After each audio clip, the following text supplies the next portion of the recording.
Hello, everybody. My name is Renee Mandy, and today I'm going to be presenting to you my paper that was entitled Organizational Leaders, Challenges and Obstacles in Today's World.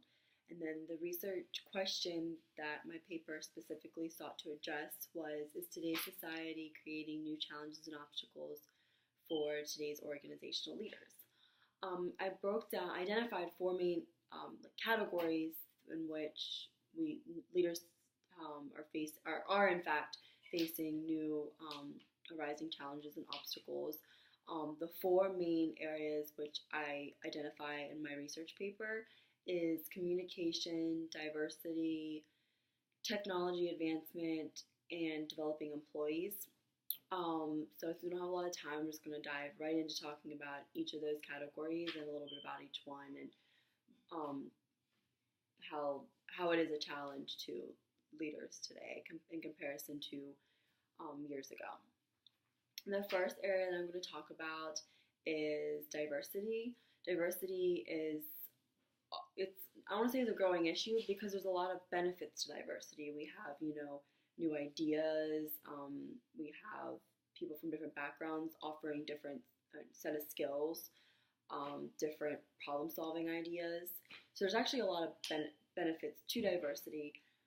However, we can't ignore the fact that it does create some problems, and these problems are problems that leaders in today's society have had to begin facing. Although it's not a new topic because diversity has always been around, it just kind of changes, and over time its dynamic changes a little bit.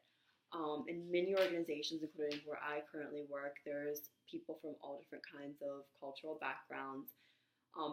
But I just want to go and say diversity isn't just have to do with different cultural backgrounds. Diversity can be ageism, it can be sexism, or different races or culture backgrounds.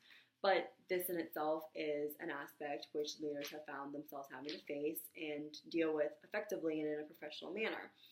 We have language barriers. I know where I work, we have people that speak Indonesian, we have people that speak Italian, and not even Italian, like different forms and dialects of Italian. Like we'll have several different Italians, but they all speak a different dialect, and sometimes they can't even hardly understand each other.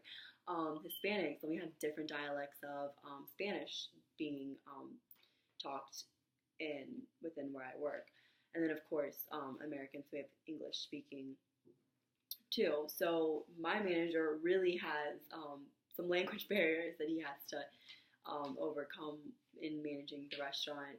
So that's one obstacle that many leaders are having to face.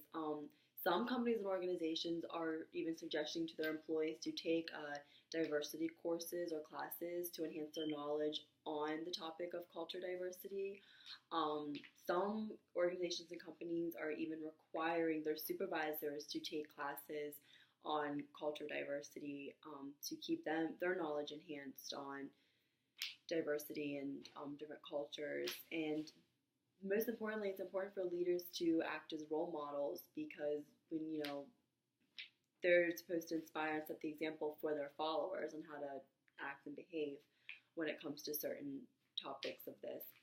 Also, in a lot of colleges and even high schools have developed entire classes, particularly on culture diversity and learning about different backgrounds. And I know when I was in high school, I was required to take a class, and it was called multiculturalism, and we learned about all different kinds of backgrounds and different cultures all around the world, and it was a requirement. So, and then going into college, there was tons of different classes in regards to different aspects of culture diversity.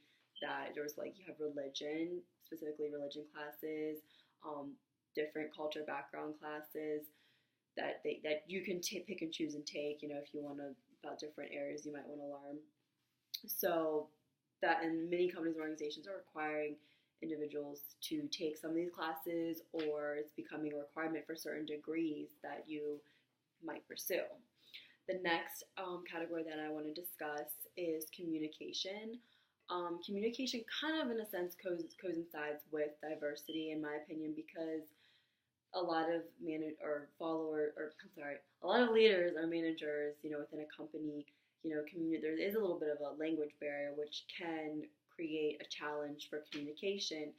So, they're having to overcome, trying to be able to communicate, the objective of that organization. However, there's that language barrier. They might, some of their followers or employees might speak Italian and they speak English. So trying to communicate things effectively can get challenging. Also, communication in another aspect, social media. We communicate in so many different ways.